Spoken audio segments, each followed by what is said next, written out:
हम सब लोग की लाइफ छोटी है अपने खुद के एक्सपीरियंसेस से लर्न करने के लिए। दिव्यांग होने के बावजूद उन्होंने सक्सेस अचीव कर ली। मैंने इस साल लकीली और पता नहीं कैसे ऑल इंडिया रैंक 86 अचीव की है। आई am so glad and grateful. Torturing myself too much with this preparation. Today I will talk about what's the importance of plan B. I have to talk about the hope. तो इसलिए मैं बिल्कुल बेफिक्र हो गई थी। फिर मैंने अपनी जॉब छोड़ी थी। आप अपने ऊपर वो फेथ और वो होप बना के रखें कि ज़रूर होगा। Knowledge is very important. Knowledge वो बेस है जिसके ऊपर आप पेपर अटेम्प्ट करते हो। And trust your brain so much because you are already studying कि आप आइडेंटिफाई कर लोगे।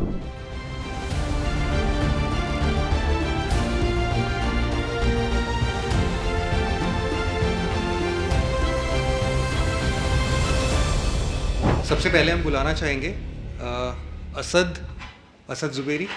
इनका ये 2019 में इन्होंने MNIT से अपनी मैकेनिकल इंजीनियरिंग के साथ ग्रेजुएशन कंप्लीट किया। उसके बाद ये वर्क भी कर रहे थे, but in his first attempt he found कि काम नहीं बन रहा है अपना, जॉब शायद छोड़नी पड़ेगी तब कुछ होगा। तो इन्होंने जॉब अपनी ड्रॉप की। उसके बाद इन्होंने पहला अटेम्प्ट लिया, दूसरा अटेम्प्ट लिया एंड थर्ड अटेम्प्ट में ये अभी हमारे सामने हैं यहाँ पर।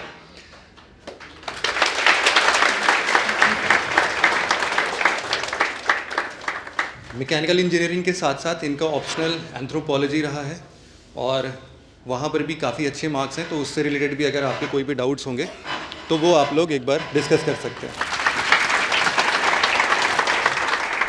Thank you, Shivam sir, for such a sweet introduction. I'll introduce myself a bit too. तो मेरा नाम असद है, असद ज़ुबेरी, एंड मैंने इस साल लकीली और पता नहीं कैसे ऑल इंडिया रैंक 86 अचीव की है। आई am so glad and grateful. Thank you so much. और ये मेरा थर्ड अटैम्प्ट था UPSC एग्ज़ाम के लिए। जैसे सर ने बताया, मैं MNIT इलाहाबाद का ग्रेजुएट हूँ 2019 फ्रॉम मैकेनिकल इंजीनियरिंग। एंड उसके बाद मैंने एक अपना फर्स्ट अटैम्प्ट जो था वो वर्किंग अटैम्प्ट था मेरा। So I would not call it a very serious attempt क्योंकि मैं तैयारी नहीं कर पाया था। And I was lucky enough to not get through prelims. Now what does this mean that I was lucky enough to not get through prelims? Any clues? Anyone? I wanted to be little interactive because मुझे इतने बड़े crowd को मैंने कभी बात नहीं करा है, so it's a little tough for me, so help me out there. Correct. तो मेरा प्रिपरेशन नहीं थी पूरी। So this is my at least first point that until you feel like you are really prepared for mains, आपका अगर prelims निकल जाएगा तो आप उस लूप में अटक जाओगे। तो मेरे साथ लकीली नहीं हुआ है। तो मैंने प्रीलिम्स मिस किया एंड उसके बाद मैं और द्विज सेम कंपनी में काम करते थे। हमने तैयारी साथ में ही करी है and very slim probability of this, but ये हो गया कि he got rank 71 and I got rank 86 this year. Thank you. And हम दोनों का ऑप्शनल भी एंथ्रोपोलॉजी है। लास्ट ईयर भी हमारे ऑलमोस्ट इक्वल मार्क्स आए थे। इस साल ही has done really well, so I am so glad. So anyway, back to the story. तो हम दोनों ने साथ में डिसाइड किया कि हम लोग अब जॉब के साथ अटैम्प्ट नहीं दे पाएंगे फॉर द रीज़न कि पढ़ाई का टाइम नहीं मिल रहा था। तो बहुत सारे ऐसे वर्किंग लोग होंगे शायद जो कि पढ़ रहे होंगे, because it is important to do a job too. क्योंकि मेरे साथ भी ये प्रॉब्लम थी कि I was not so financially well off from my family कि मैं पूरे टाइम 2-3 साल बिना जॉब के प्रिपरेशन को दे पाऊँ।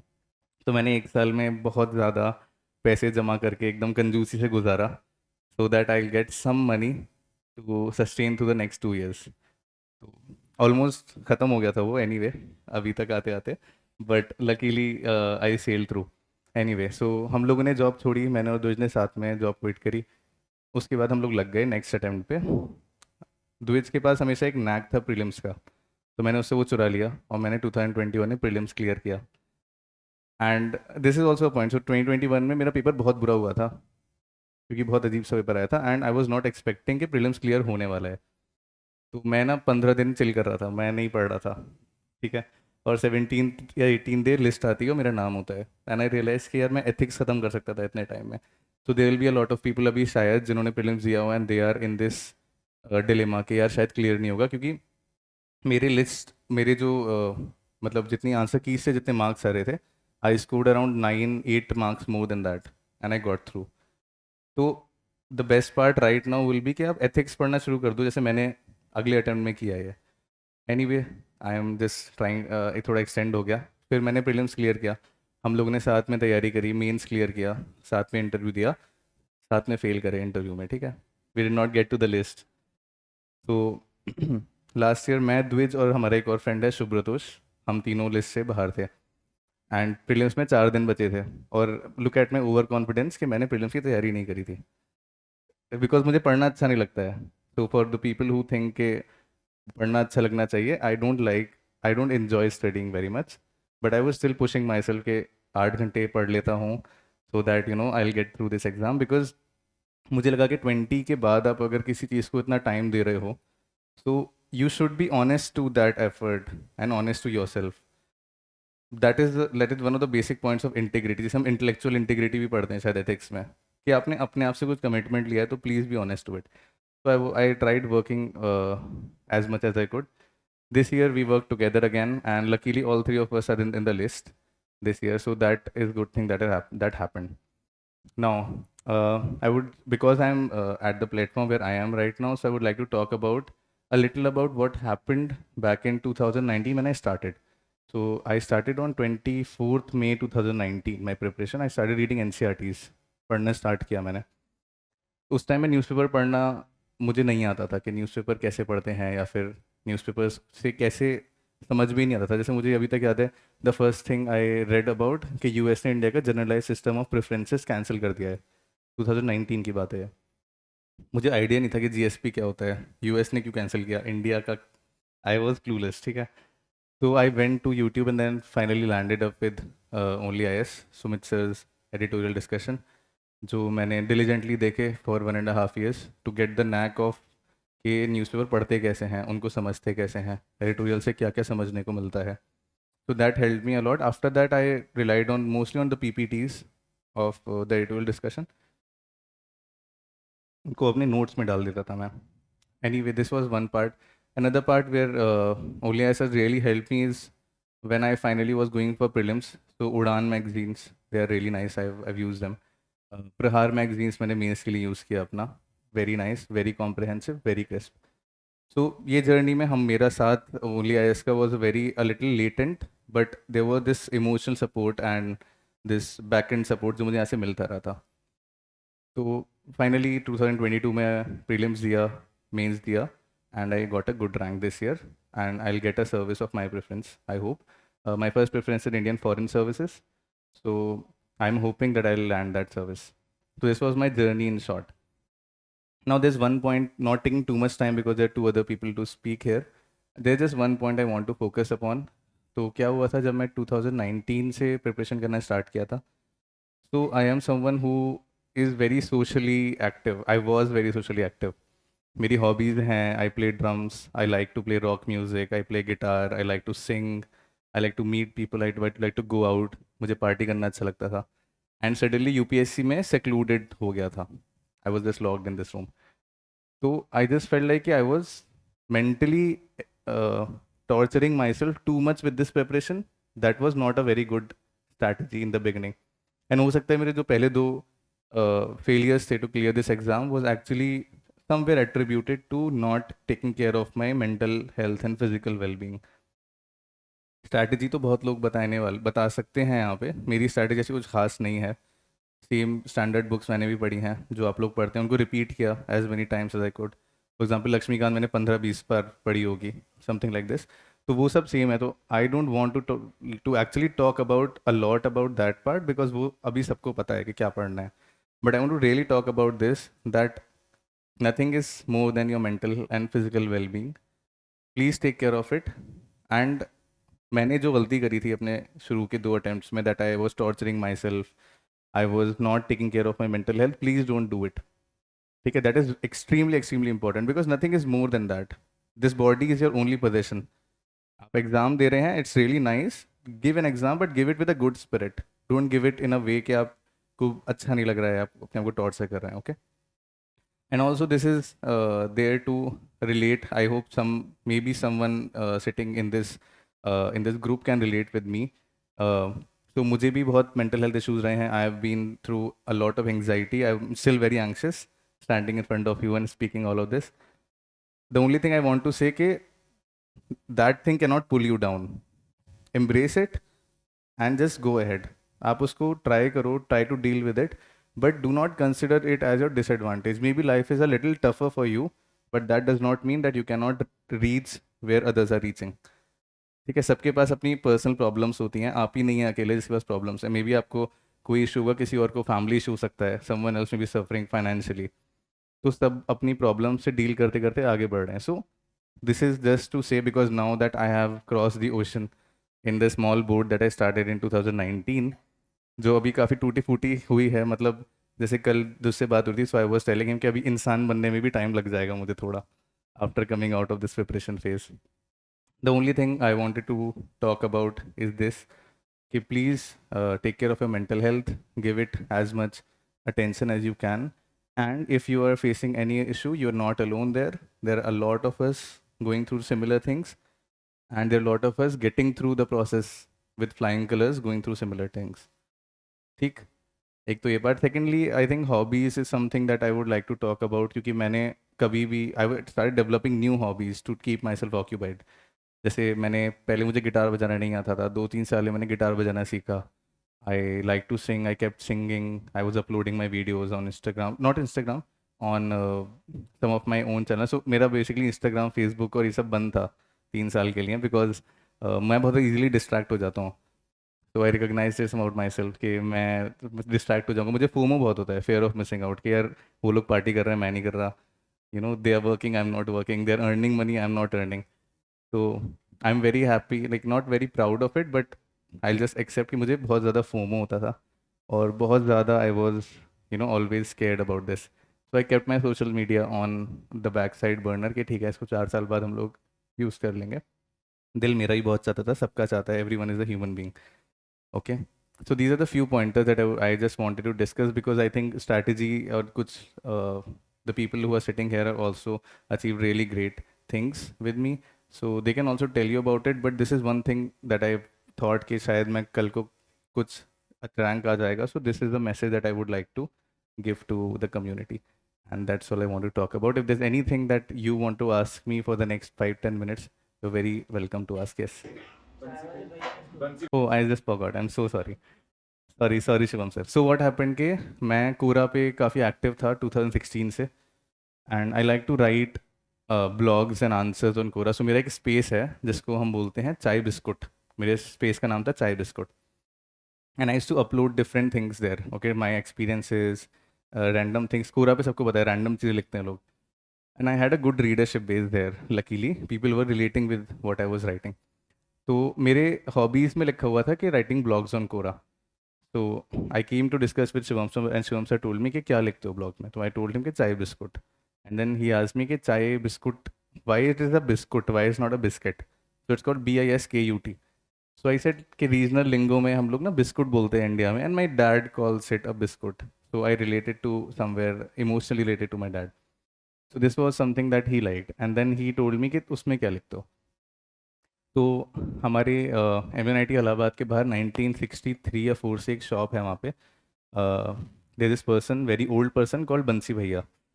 एंड कभी कभी मुझे लगता है, तो मैं बहुत अच्छा लगता है मुझे लोगों को ऑब्जर्व करना, उनकी बातें सुनना, उनको डॉक्यूमेंट करना. तो मैं पहले जर्नल्स भी लिखता हूँ कभी कभी, आई राइट इन माई डायरी. तो I have sat on the shop for at least 4 years throughout my college life, and he has told me a lot of gyan. तो ये जो ज्ञान है ना, ये बुक से नहीं मिल पाता. That is what I have realise. ये ज्ञान आपको वही लोग दे सकते हैं जो कि सही में एक्सपीरियंसेस कुछ करें उन्होंने लाइफ में. So we also need to respect each and every one and what we can get from them. तो मैंने उनकी काफ़ी कहानियाँ देखी. जैसे वो लोग बोलते थे कि यार 1963 में तो मेरी शॉप पे लोग आके जब बर्थडे सेलिब्रेट करते थे तो ये फ़ोन वोन नहीं होता था, लोग बहुत बातें करते थे आपस में. मैं देखता हूँ लोग आके अपने फ़ोन में लगे रहते हैं और चाय पी के चले जाते हैं, मुझे नाम भी नहीं पता उनका.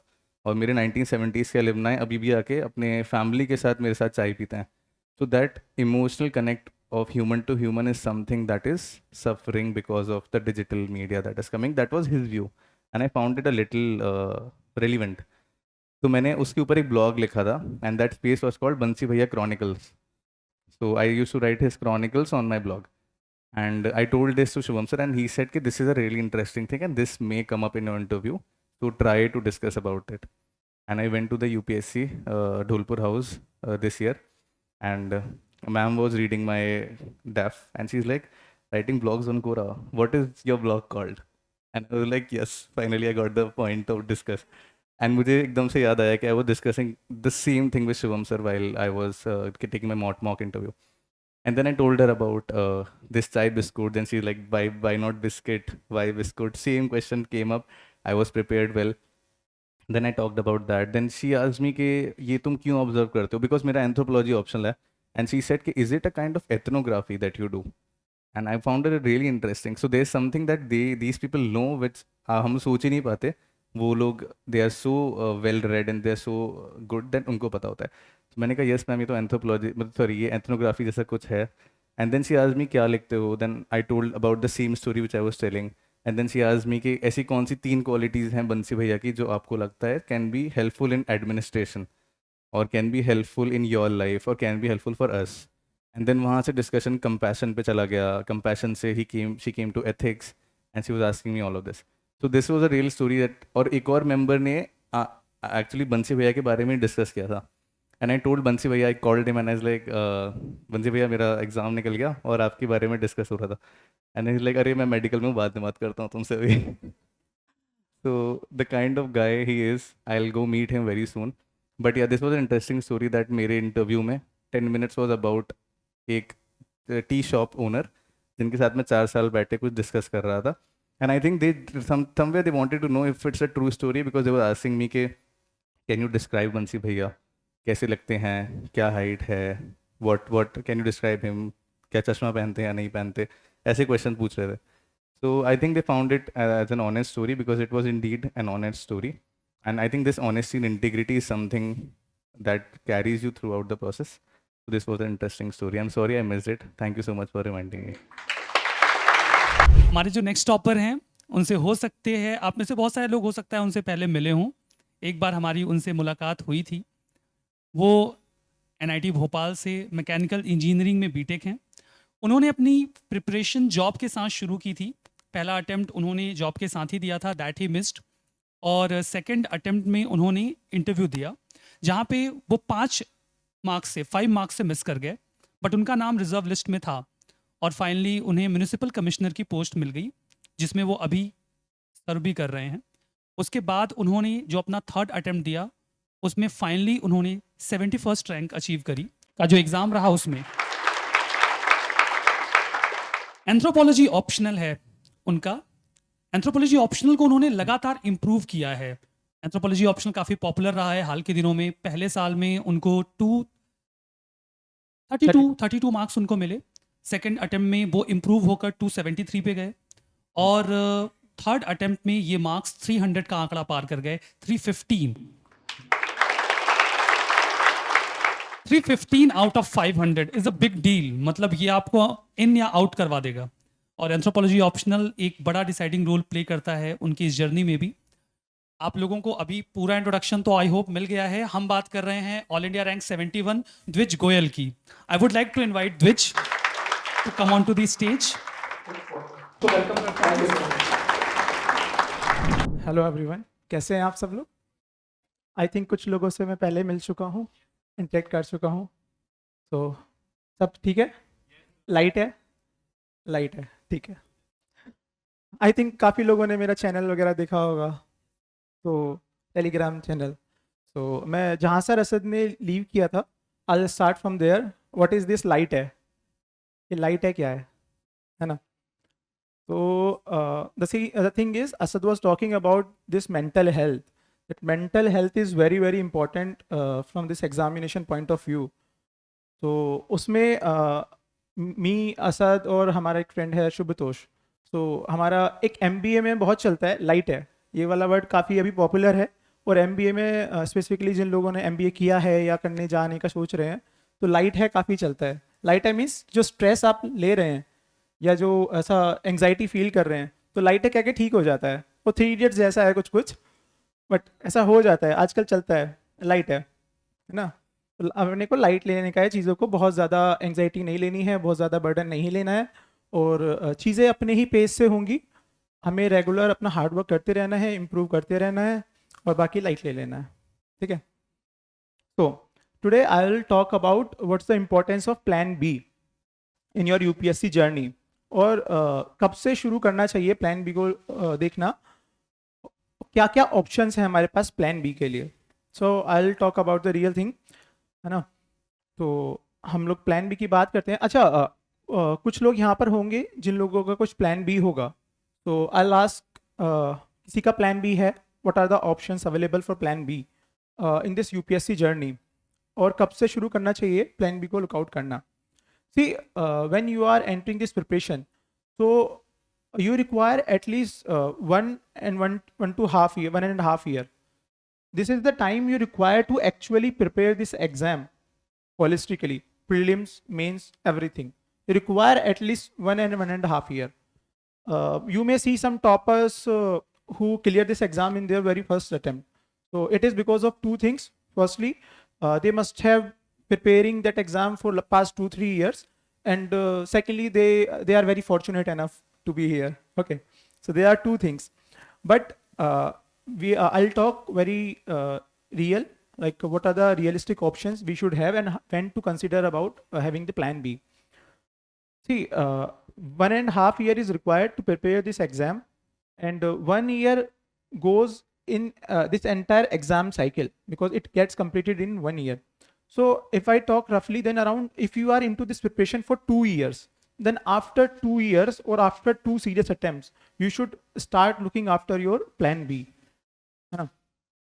I think prelims दिया होगा काफ़ी लोगों ने, अभी prelims दिया था इस बार, है ना. Yes, yes. Okay, okay, great. So after prelims especially, so what we are seeing, what realistic अगर उसका एक analysis करते हैं, तो पेपर का पैटर्न काफ़ी चेंज हो रहा है ना. If you are into the preparation और आपके 2 साल हो गए हैं, if you are into the preparation for past 2 years, then it's the time to look for plan B, है ना. बट 2 अटेम्प्ट सीरियसली देने हैं, 2 अटेम्प्ट तक आप इस एग्ज़ाम को सर्वाइव कर सकते हो, अपनी प्रिपरेशन कंप्लीट कर सकते हो. आई एम नॉट सेइंग कि अगर आपने प्रिपरेशन ठीक से नहीं की है उन 2 अटेम्प्ट्स में, अगर नहीं की है तो फिर आप 3-4 जैसे आपकी मर्जी है या जैसे आप सुटेबल समझ सकते हैं वैसा कर सकते हैं. Otherwise 2.5 year is more than sufficient to prepare for this examination. उसके बाद प्लान बी देखने लेना है. So what are the options for plan B. So can I use the board. तो पहले तो यही कि प्लान बी रखना क्यों है, फॉर मेंटल सिक्योरिटी, है ना. एक मेंटल स्ट्रेंथ देता है आपको इस साइकिल में रहने के लिए. अगर आप year on year if you are into this cycle, then आपकी मेंटल हेल्थ पे, जैसे कि असद ने भी बताया, बहुत ज़्यादा असर पड़ता है. एंड इट में यू में लूज योर कॉन्फिडेंस, और एक कॉन्फिडेंस लूज करना और एक अपनी जो सेल्फ इमेज होती है या एक सेल्फ वर्थ होती है वो लूज करना इस एग्जाम साइकिल में, वो पूरी लाइफ के लिए एक डिजास्टर्स थिंग हो सकती है ना. तो वो आगे की लाइफ भी चलने वाली है, और whether you clear this exam और whether you are not able to clear this exam, your self image and your self worth is very very important. तो उसके लिए for that this plan B is very essential, है ना. But after 2 or 2.5 year, when you are done with your studies, when you have given 2 or 3 serious attempts, then you should go and look after it, what you are going to do about it. So various options हैं, जैसे कि state services आपको एक mental security दे सकता है, और आपको एक जॉब मिल जाएगा, then you can prepare along with your job. मेरा फर्स्ट अटेम्प्ट में when I gave this UPSC exam, I also gave UPPSC exam, and my first attempt I got service. Also in my second attempt in UPSC I got 1 service. So you can look after state services, they are good, and you can also prepare simultaneously for UPSC exam. And होता क्या है ना, जब हमारे पास एक service होता है या हमारे पास हम उस फील्ड में हैं, आपको एडमिनिस्ट्रेशन में जाना है and you are in the administration, तो आपके पास आपको क्लियर रहता है कि now I am in the field, जिस फील्ड में मेरे को आना था मैं वो वहाँ आ चुका हूँ, जस्ट मेरे को प्रमोट होना है, लाइक आपको जंप करना है। तो एक आपको मेंटल सिक्योरिटी और आपको फाइनेंशियली सिक्योरिटी यहाँ से मिल जाती है, तो it's a good option.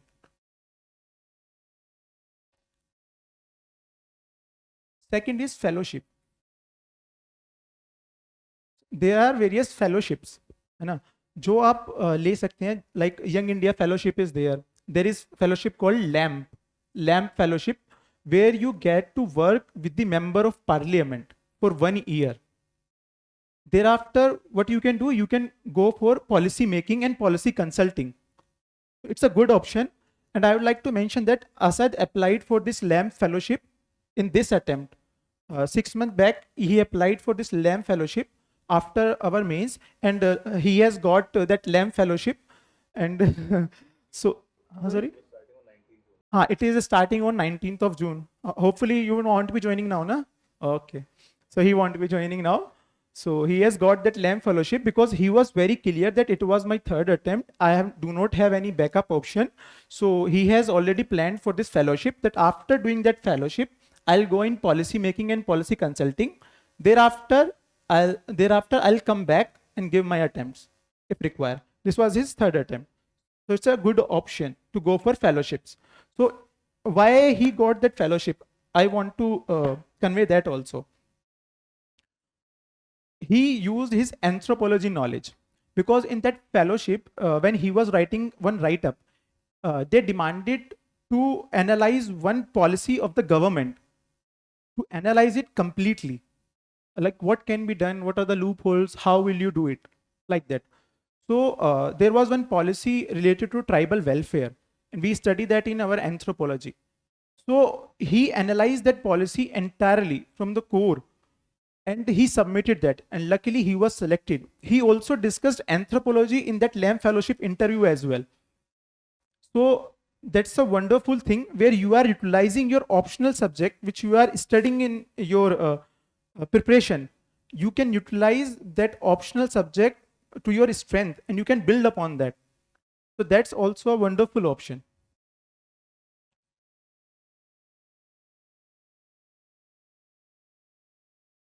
What is the third option? Third option is those who are good in aptitude, or who are financially stable. They can go for this CAT examination.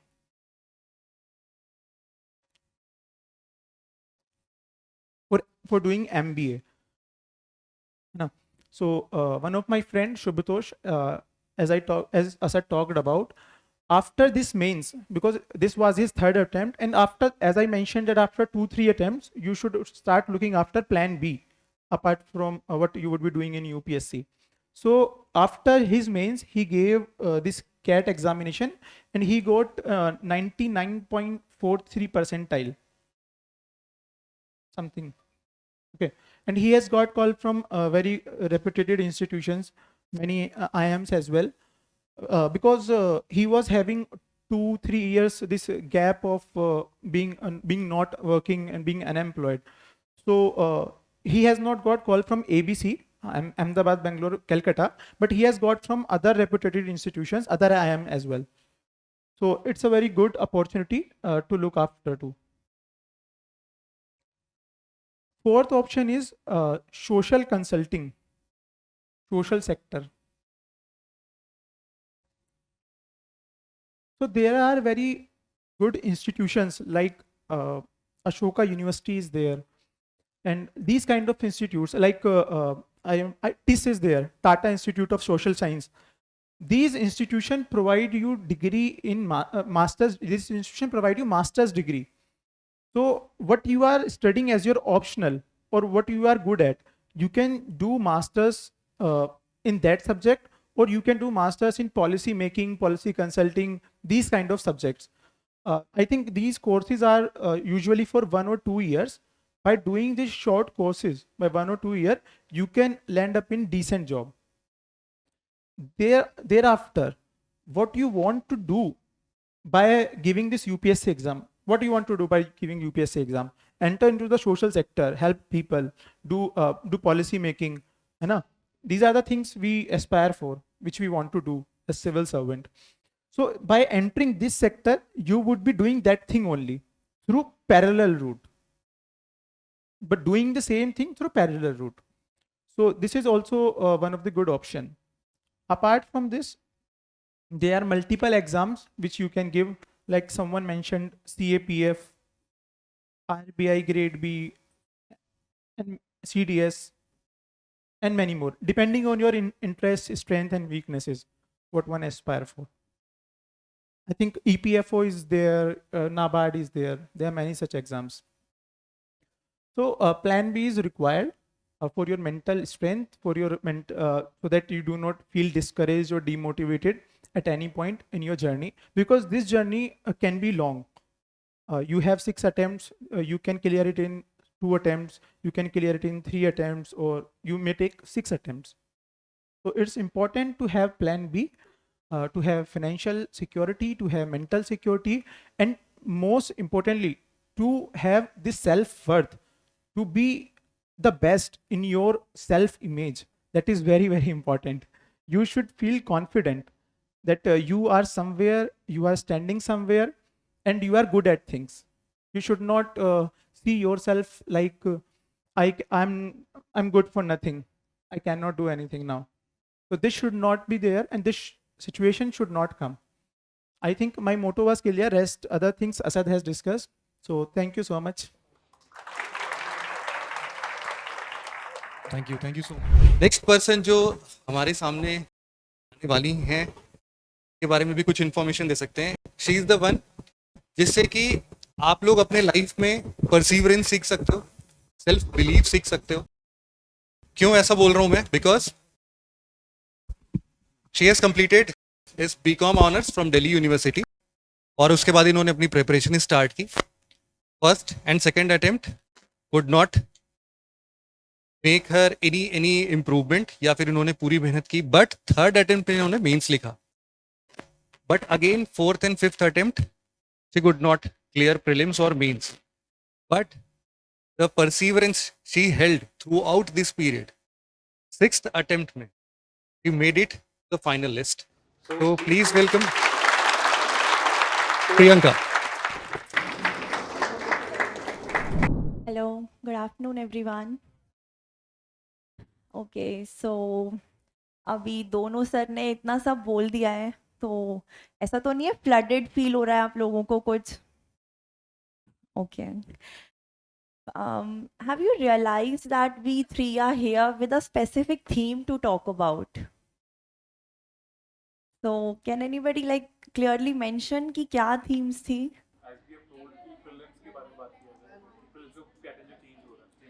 Okay हाँ, वो तो एक question answer session हम लोग I guess बाद में लेंगे. जैसे अभी असद सर ने बात की, उसके बाद द्विज सर ने की. There were specific themes, mental health and yes, absolutely.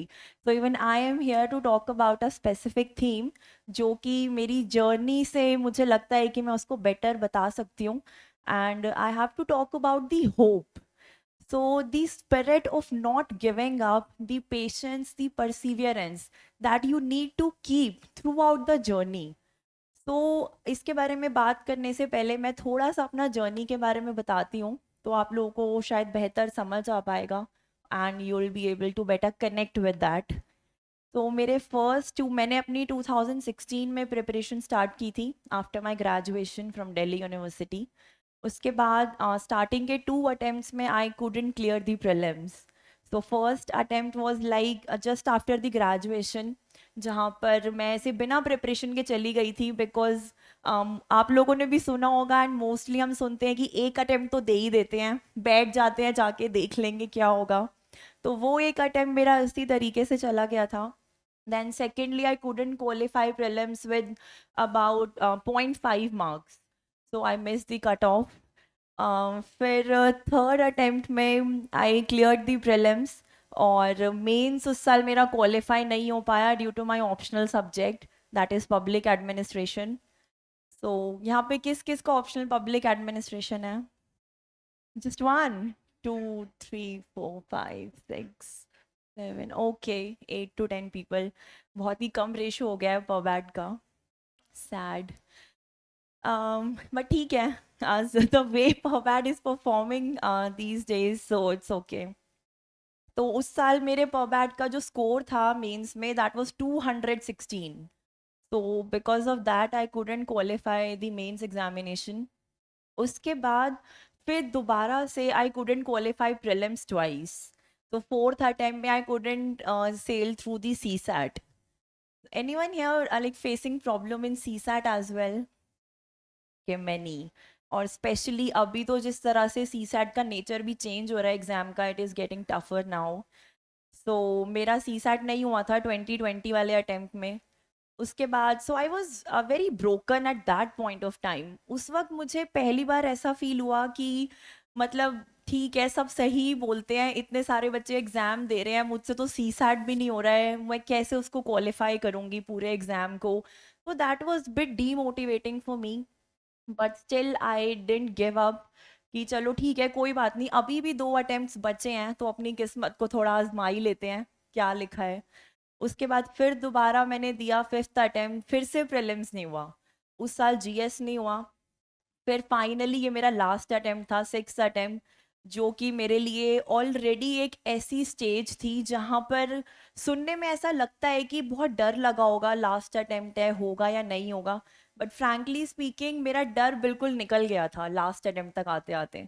It was like कि अगर होगा बहुत अच्छी बात है, और अगर नहीं होगा तो फिर कुछ और होगा, क्योंकि कुछ तो होना ही है. तो इसलिए मैं बिल्कुल बेफिक्र हो गई थी.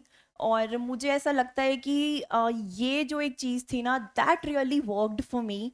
क्योंकि जब तक हमारे मन में डर होता है, जब तक हम थोड़े से कॉन्शियस होते हैं अपनी लाइफ को लेके, अपने डिसीजंस को लेके, तो हम उतना कंसंट्रेट नहीं कर पाते हैं पढ़ाई के ऊपर. हमेशा बैक ऑफ द माइंड में ना एक फियर, एक वो डर चलता रहता है कि पता नहीं होगा या नहीं होगा.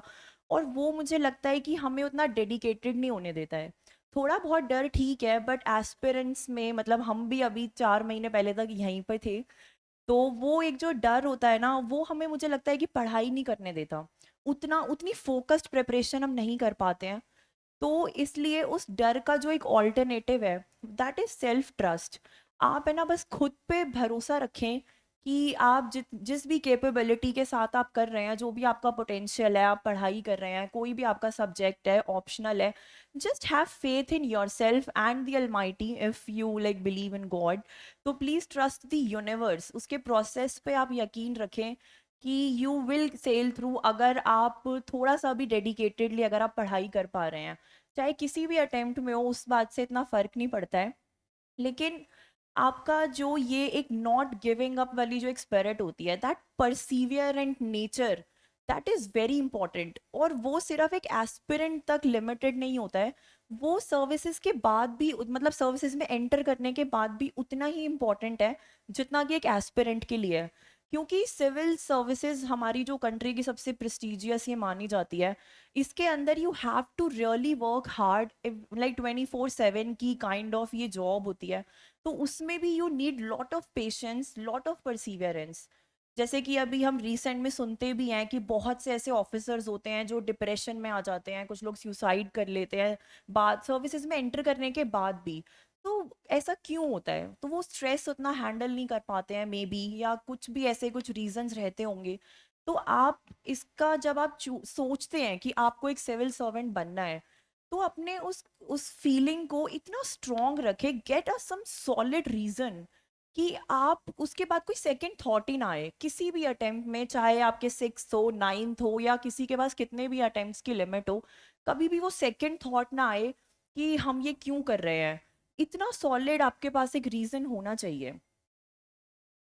उसके बाद मुझे ऐसा लगता है कि इस चीज़ के बारे में, जैसे अभी सर ने बात की कि एक प्लान भी ज़रूर होना चाहिए, तो मैं अगर अपने बारे में ऑनेस्टली बताऊं, मेरा कोई प्लान भी नहीं था.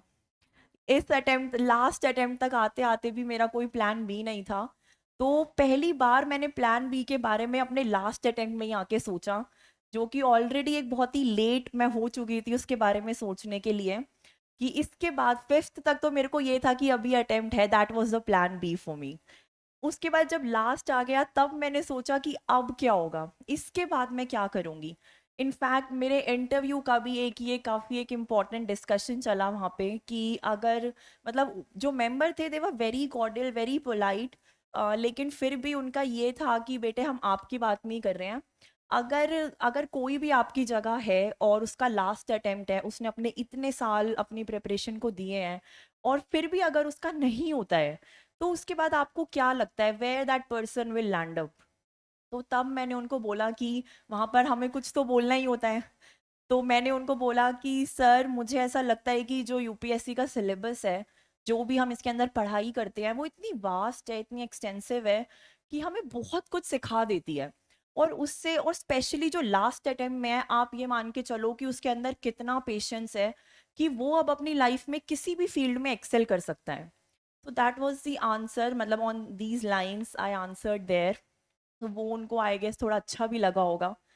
उसके अलावा प्लान बी की अगर मैं बात करूं थोड़ा सा और, तो मेरे माइंड में एक प्लान बी ये था कि like in the middle of my preparation I got lot of opportunities.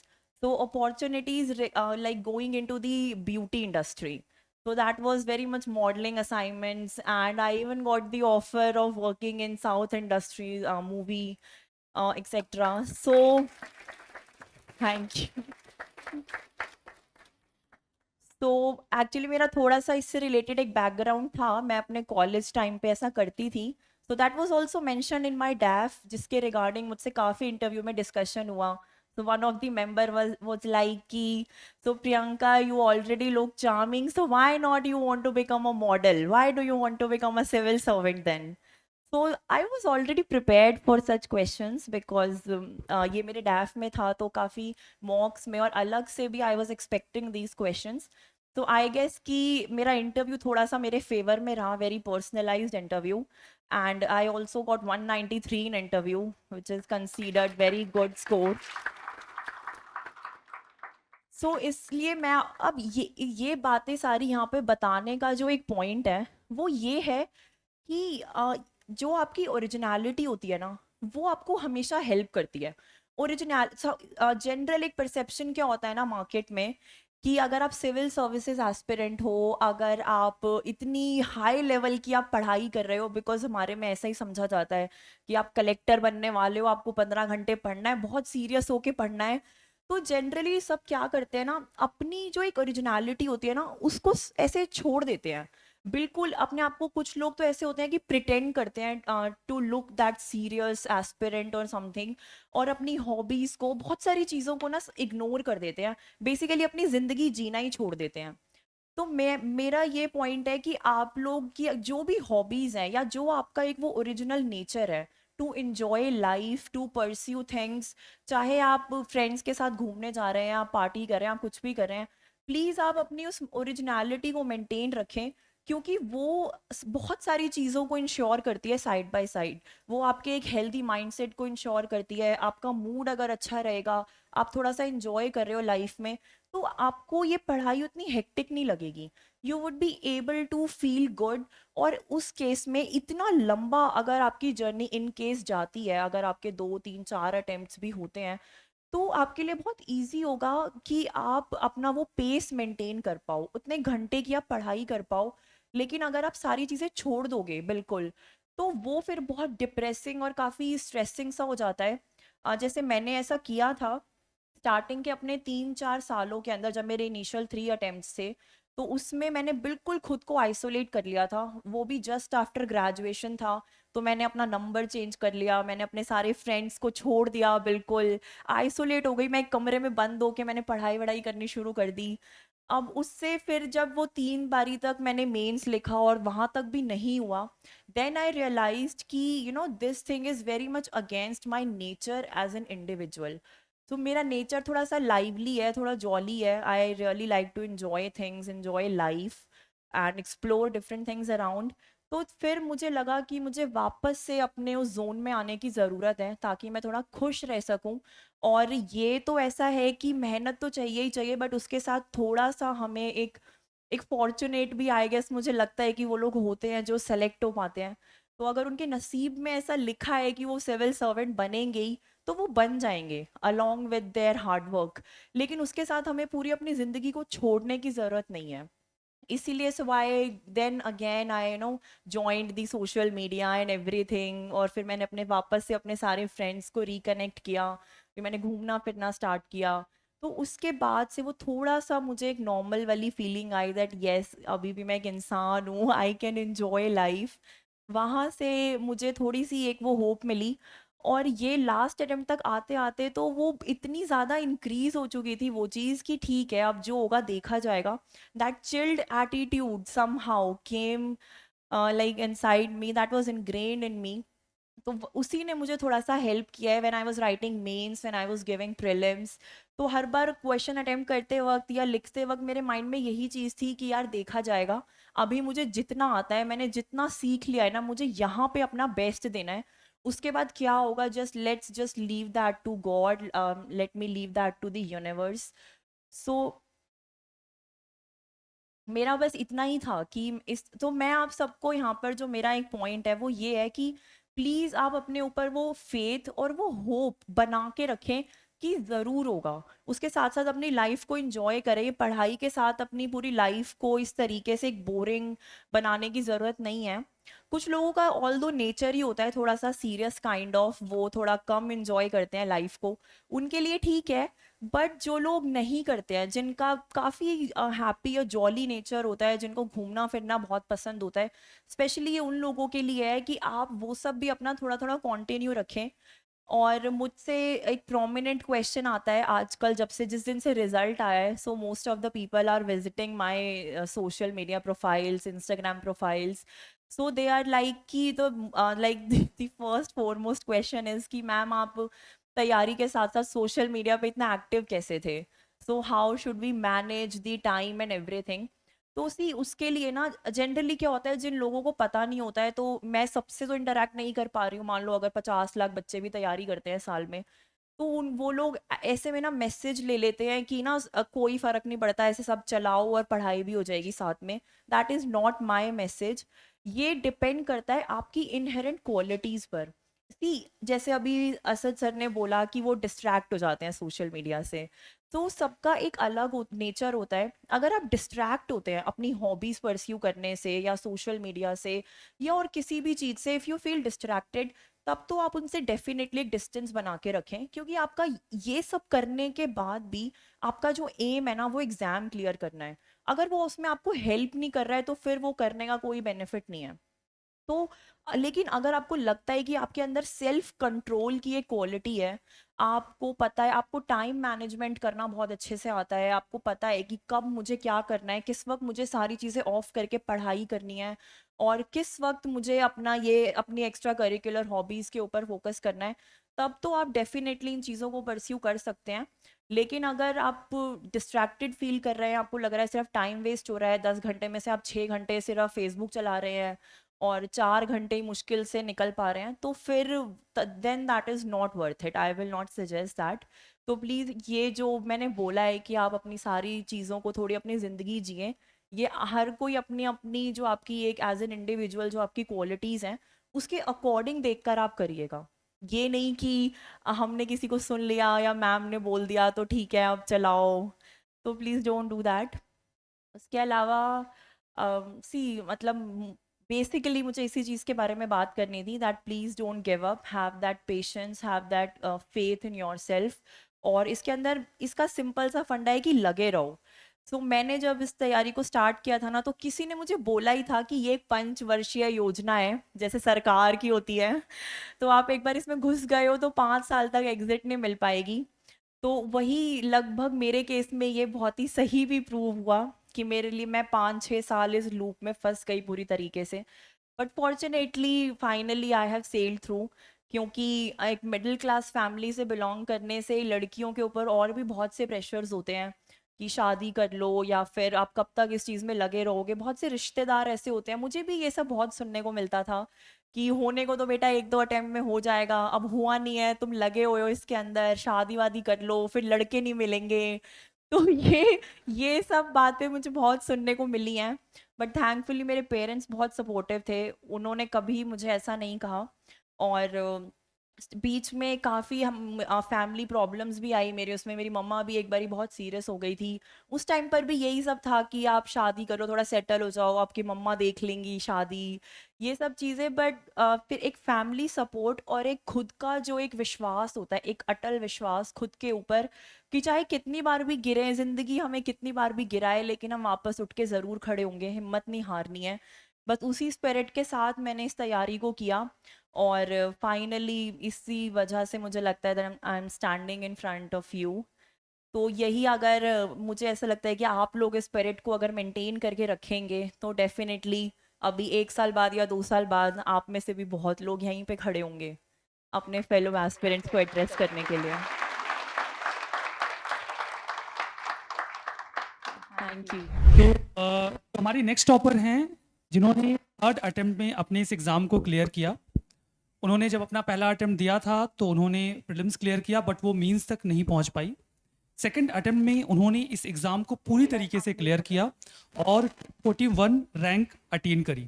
लेकिन कुछ लोग जिन्हें सक्सेस अचीव करने का एकदम श्योर और डेडिकेशन होता है, कन्विक्शन होता है, वो छोड़ते नहीं हैं, वो आगे भी लगी रही।